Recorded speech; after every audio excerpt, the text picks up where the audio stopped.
हे lovelies, finally मैं आ चुकी हूँ हमारी मोस्ट वांटेड मांगा हाना और लग्जरी के साथ। इसके पिछले 2 सीज़न एक्सप्लेन हो चुके हैं। जिन्होंने नहीं देखे वो जाकर देखा सकते हैं, नहीं तो वो इस सीज़न में कनेक्टेड नहीं हो पाएंगे। और जिन्होंने देखा है बहुत अच्छी बात है। ऐसे तो मैंने सोचा था कि सीज़न 3 क्या ही एक्सप्लेन करूँ ये सीज़न 3, क्योंकि जिन्होंने देखे उन्हें पता है कि इस मांगा में हर एक 2 सेकंड में ये लोग क्या क्या करना स्टार्ट कर देते हैं, जो कि शायद यूट्यूब वालों को पसंद नहीं आता और कुछ ना कुछ वो लोग गड़बड़ करते रहते हैं मेरे चैनल में।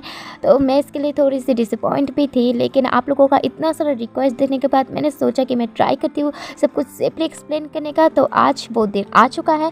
आई होप आप लोगों को मांगा इंजॉय करेंगे। प्लीज़ मुझे सपोर्ट कीजिए और सब्सक्राइब कीजिए चैनल को। हम पता है मेरे एपिसोड की तरफ प्लस एपिसोड की शुरुआत वही से होती है जैसा कि हमने कहा था कि हर एक 2 सेकंड में क्या होता रहता है। पहली शुरुआत में वो लोगों ने दिखा दिया तो पास हाना के बहुत ही करीब था, जहाँ पर हाना कह रही थी पास मैं तुम्हें पसंद करती हूँ, तुम मेरे करीब आओ। ये सुनकर तो पास एकदम शॉके हो जाता है। कहता है क्या कहा हाना, तुम मुझे पसंद करती हो? ज़रूर हाना, मैं तुम्हारे करीब ज़रूर आऊँगा। ये कहकर पास भी हाना के साथ वो सब कुछ करने लगता है। नेक्स्ट सीन में हम देखते हैं ये तो बस पास का एक सपना था। पास सोचता है ये फिर से हुआ। उस दिन के बाद से मैं हर वक्त बस हाना के साथ करीब होने का ही सपना देख रहा हूँ।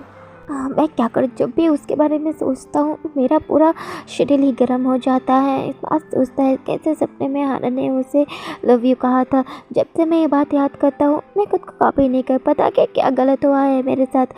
नेक्स्ट दिन दिखाया जाता है आज का हालात हम तो देख ही सकते हो, काफ़ी ख़राब लग रहा था। वो सोच रहा था सच में अगर हाना तुम मेरे सपने माना बंद कर दो सब कुछ ठीक हो जाएगा, मैं अच्छे से सो भी पाऊँगा। आखिर इस दुनिया में तुम मेरे साथ ऐसे क्यों कर रही हो हाना, मुझे ठीक से सोने दो। तभी पास चेंजिंग रूम में जाता है, जब वो देखता है हाना चेंज कर रही थी। ये देखकर तो पास का हालत देखने लायक था। पर हाना कहती है पास तुम्हें नौकर कर आना चाहिए। पास तो कह रहा था आप मुझे माफ़ कर दो, मुझे माफ़ कर दो। पास जल्दी से अपना मुँह ढक लेता है और सोचता है आखिर ये क्या कर रहा है, मेरा दिल तो बाहर ही आ जाएगा। आखिर ये सब क्या हो रहा है मेरे साथ। थोड़ी देर बाद हाना वहाँ से आती है, पास को देखकर उसे बुलाती है कि पास है पास तुम्हें कब से बुला रही हो, तुम सुन भी रहे हो? मैंने तुम्हें कितनी बार कहा है कि नौकर कराया करो, अगर मेरे बगैर कोई और वुमन वहाँ पर होती तो क्या होता। हाँ, पास तो बिल्कुल शांत रहता और उसे सॉरी कहकर वहाँ से जल्दी जाने लगता है। पास का ये रिएक्शन देखकर हाना बिल्कुल हैरान हो जाती है और सोचती है आखिर इसे क्या हुआ। यूजुअली तो ये काफ़ी चिपको टाइप रहता है ना, आखिर क्या बात है। आज तो काफ़ी अलग पर्सन लग रहा है, आखिर सडनली इतना चेंज कैसे हो गया। आना देखती है पास काम खत्म कर कर यहाँ पे आ रहा था, तब इन दोनों में एकदम सन्नाटा फैल जाता है। आना सोचती है क्या ये हो सकता है। हे पास, हाँ आखिर क्या बात है, क्या तुम मुझसे नाराज़ हो? मुझे नहीं पता हाना कि तुम आखिर किस बारे में बात कर रही हो। हाना नोटिस करती है कि पास के कान से तो धुआं निकल रहा था। ये देखकर हाना पास को बुलाकर उसके कान को टच करने जाती है। पास जल्दी से अपना हाथ से हाना को रोक लेता है। पास का ये रिएक्शन देखकर तो हाना एकदम हैरानी हो जाती है और घबरा कर कह रही थी क्या बात है पास, मैं तो बस तुम्हारे कान से उस धूल को मिटा रही थी। पास कहता है इन सब की कोई ज़रूरत नहीं हाना, यहाँ सब तुम जा सकती हो। ये पास रुको, मुझे पता था कि मेरे ऊपर गुस्सा है। उस दिन जो कुछ भी हुआ वो भी बिना ये जाने कि आखिर उसने ये सब क्यों सहा। ये ज़रूर उसके लिए काफ़ी अपसेट रहा होगा और वैसे भी मिसअंडरस्टैंडिंग तो पहले दिन से ही उसके पास है। ये मेरी वजह से है जो आज वो इतना डिसअपॉइंट और गुस्सा है। क्या मैं और पास ऐसे अलग होने वाले हैं? नेक्स्ट सीन दिखाया जाता है जहाँ पर पास हफ्ते बाथरूम के अंदर आ जाता है। वो सोच रहा था सच में मैं बस अपना कंट्रोल खोने ही वाला था, मेरा दिल तो जैसे बाहर ही आने वाला है। वो जैसे मुझे देख रही थी मैं और ज़्यादा नहीं रोक सकता था। वो जिस प्लेस पर टच करने वाली थी वो काफ़ी ज़्यादा हॉट हो चुका था।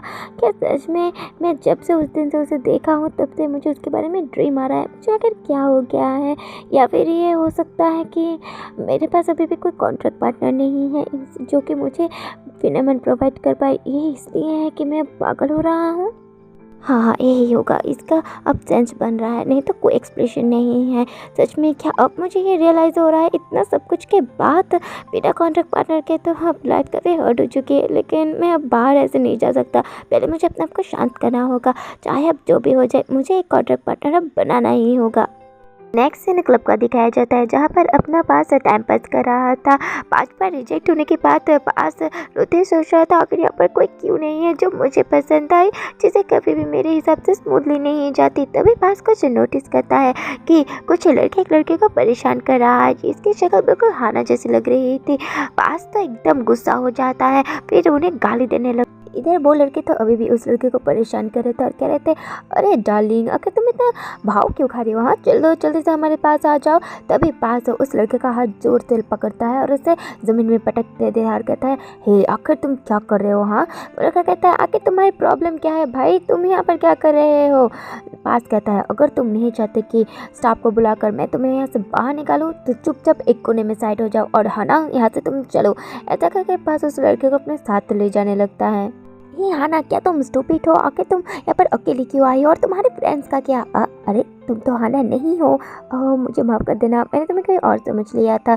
इधर उस लड़के में तो पास को हाना ही दिख रही थी। वो लड़की कहती है, अगर ऐसी बात है, अगर तुम फ्री हो क्या तुम मेरे साथ ड्रिंक करना पसंद करोगे, मैं ही तुम्हें ट्रीट दूंगी। पास तो उसे मना ही नहीं कर पा रहा था और फिर वो दोनों एक साथ यहाँ से जाने लगते हैं। ये सब ऊपर से हमारी कहानी का मेन विलन भी देख रहा था और कह रहा था, तो तुम हाना के क्लोज फ्रेंड हो, हाँ ये तो काफ़ी इंटरेस्टिंग है।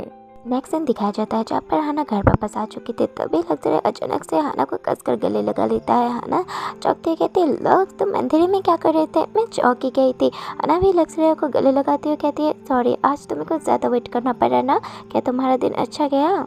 लग्जरी तो हाना को और कस के गले लगाने लगता है। ये देखकर हाना कहती है, लग्स रुको, मैं सांस भी नहीं ले पा रही हूँ। ये सुनकर लग्जरी जोर से हाना को दूर हटा देता है और कहता है, हाना क्या तुम ठीक हो, तुम्हें दर्द तो नहीं हो रहा। नहीं लग्स मैं ठीक हूँ। लग्जरी एकदम शांत हो जाता है, फिर कहता है, ठीक है हाना मैंने डिनर रेडी करते हैं, तुम पहले वॉशअप हो जाओ। लग्जरी का ये बर्ताव देख के हाना तो बिल्कुल दुखी हो जाती है और सोचती है, लग्जरी क्या तुम ठीक हो। नेक्स्ट सीन में हाना कहती है, लग्स खाना काफ़ी अच्छा था, अब डिशेस का वॉश मैं कर दूंगी। हाना फिर वॉश करने लगती है और सोचती है, उस दिन के कन्फ्यूजन के बाद से लग्जरी थोड़ा चेंज तो हुआ है, लेकिन उसने उस दिन के बारे में कुछ भी नहीं पूछा। वो तो ऐसे एक्ट कर रहा है जैसे कुछ हुआ ही नहीं। मे भी वो चीज़ों को टाइम दे रहा होगा। तभी पीछे से लग्जरी आ जाता है। लग्जरी हाना से ऐसे कहता है, हाना मैं तुम्हें टच करना चाहता हूँ, क्या मैं कर सकता हूँ। हाना कहते हैं, हाँ कर सकते हो, लेकिन मुझे डिशेस को पहले वॉश करने दो। लेकिन लग्जरी तो बात को इग्नोर कर हाना को किसी करने लगता है। लग्स रुको, पहले डिशेस तो ठीक करने दो। लेकिन लग्जरी तो जैसे सब सुन ही रहा था। वो कहता है, हाना मैंने तुम्हें जो मार्क दिया था लगता है कि वो फेड हो चुका है, तो चलो वक्त है तुम्हें नया मार्क देने का। ये कहते हुए लग्जरी आप समझ ही सकते हो कि क्या कर रहा होगा, मैं ज़्यादा नहीं कह सकती। और हाना बहुत ही ज़्यादा ब्लश कर रही थी, वो पूरी तरीके से लाल हो चुकी थी। हाना और खड़ी नहीं हो पा रही थी। ये देखकर लग्जरी हाना का गोदी उठाकर सोफे पर रख देता है, फिर से उसके करीब जाने लगता है। या फिर हाना सोच रही थी, लग्जरी कुछ ज़्यादा ही कह रहा है। लग्जरी कहता है, हाना जब तुम यहाँ पर नहीं थी मैंने पूरा दिन अपने आप को तुम्हारे कमरे में बंद रखा, मैंने पूरा दिन तुम्हारे बारे में सोचा। हाना यहाँ पर हाना लग्जरी को रोकते कहती है, लग्जरी अब थोड़ी देर के लिए रुक जाओ। ये सुनकर तो लग्जरी एकदम से ब्लैंक हो जाता है और कांपते कह रहा था, हाना क्या इस वजह से उस दिन मैंने जो तुम्हें पोस्ट किया था, कि इस वजह से तुम मेरे ऊपर टायर्ड हो गए हो और स्टॉप होना चाहती हो, क्या तुम कोई और कॉन्टैक्ट पार्टनर ढूंढोगी। हाना तो ये सुनकर एकदम शॉकिंग हो जाती है, सोचती है हाँ सच में ये पेनफुल वॉइस और लग्जरी के ये shaking eyes. After all luxury ने उस मैटर को भी जाने नहीं दिया है। वो उस दिन से अकेले में सब कुछ सफ़र कर रहा है। वो काफ़ी एंशियस है कि मैं उसे छोड़ दूँगी। सच में उसके इमोशन कन्फर्म कर रहा है मेरे अफेक्शन को, है ना। फिर अपना हाथ बढ़ाते हुए लग्जरी की तरफ उसे किस कर कहते हैं, लग्जरी क्या कर रही हो, मैं आखिर तुम पर कैसे टायर्ड हो सकती हूँ, ये इम्पॉसिबल है, मैंने बस तुम्हें एक ब्रेक के लिए रोका था। लग्जरी को जैसे यही सुनने की देर थी, लग्जरी भी खुश हो जाता है और हाना को हक कर लेता है और इसी तरीके से ये लोग अपने स्वीट मोमेंट स्पेंड करते हैं। चलो लग्जरी अब हम वॉश हो लेते हैं, हाना मुझे थोड़ी देर ऐसे ही तुम्हें हक करने दो। अच्छा ठीक है, हाना सोचती है। तो अल्टीमेटली लग्जरी की एंग्जाइटी की वजह मैं ही हूँ।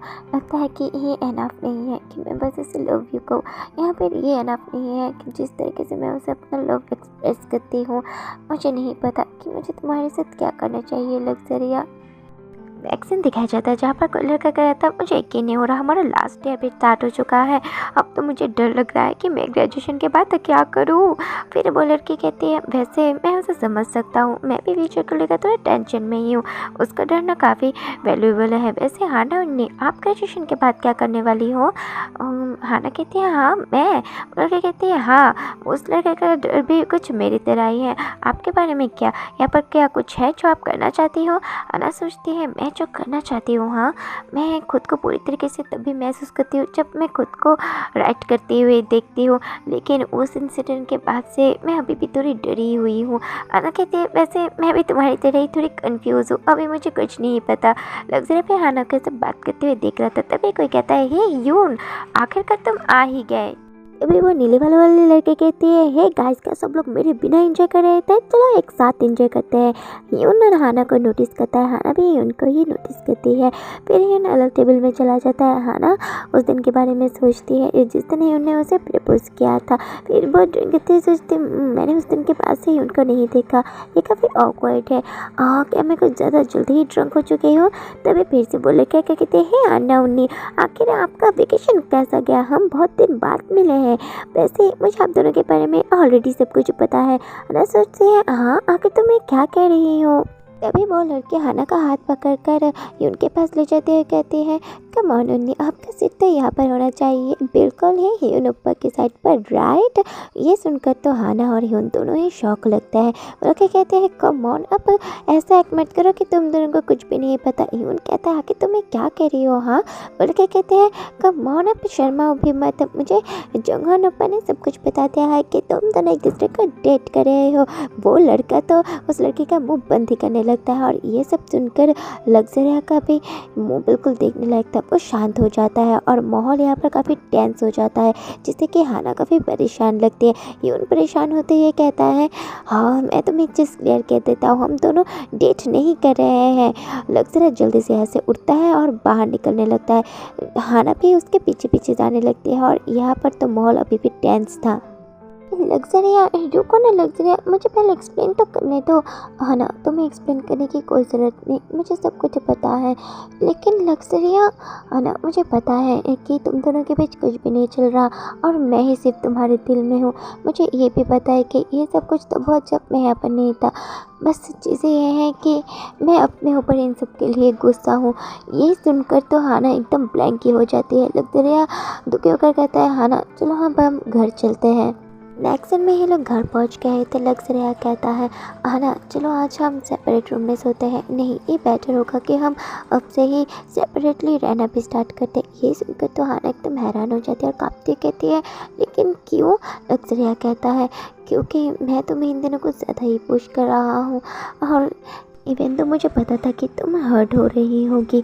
अब चीज़ें ऐसी हैं कि मैं अब खुद को कंट्रोल नहीं कर सकता, मेरा एक सिंपल हक भी तुम्हें हर्ट कर सकता है और एंड में मैं फिर से तुम्हें हर्ट कर दूँगा, इसलिए ये बेटर होगा कि हम बस इतना कहने की देर थी। हाना लग्जरिया को जोर से पकड़ लेती है और उसे किस कर देती है, जिससे कि लग्जरिया एकदम शॉक हो जाता है और कहता है हाना आखिर तुम ये क्या कर रही हो? हाना तो फिर से लग्जरिया को चुप करा देती है और बिस्तर पर से गिरा देती है। लग्जरिया तो उसे रोकने लगता है। हाना लग्जरिया का हाथ रोकते ही कहते हैं और मैं आके तुम्हारी बात तक क्यों मानूं, मैं स्टॉप नहीं होना चाहती। आखिर क्यों तुम हमेशा वही कहते हो जो तुम चाहते हो? क्या तुम्हें पता भी है मैं कैसा फील करती हूँ? नहीं छूटे तुम्हें नहीं पता, तुम्हें पता है कि मैं तुम्हें कितना पसंद करती हूँ? नहीं लेकिन मैं तुम्हें जितना भी बताने की कोशिश करूँ कि मैं तुम्हें कितना पसंद करती हूँ तुम समझते ही नहीं और इसी वजह से तुम पूरा टाइम एंग्शियस रहते हो। लग्जरिया कहता है लेकिन हाना तुमने मेरा हाथ क्यों बांधा है? हाना कहती है अब तुम शांत हो जाओ क्योंकि अब मैं ही करूँगी जो करना होगा और अब मैं तुम्हारे ऊपर लास्ट स्टेटमेंट का मेथड यूज़ करने वाली हूँ ये शो करने के लिए कि मैं तुम्हें कितना पसंद करती हूँ। तो एपिसोड होता है पर ख़त्म। इतना रिस्क लेकर एक्सप्लेन करने के लिए सब्सक्राइब तो बनता है गाइस, इसलिए नेक्स्ट अपडेट के लिए दोनों चैनल को सब्सक्राइब कीजिए। अगर रेस्पॉन्स ज़्यादा होगा तो ही मैं इसको कंटिन्यू करूँगी, नहीं तो नहीं करूँगी। तो होपफुली मिलते हैं नेक्स्ट एपिसोड पर। अच्छे से रहना, खुश रहना, बाय। रेस्पॉन्स कीजिएगा।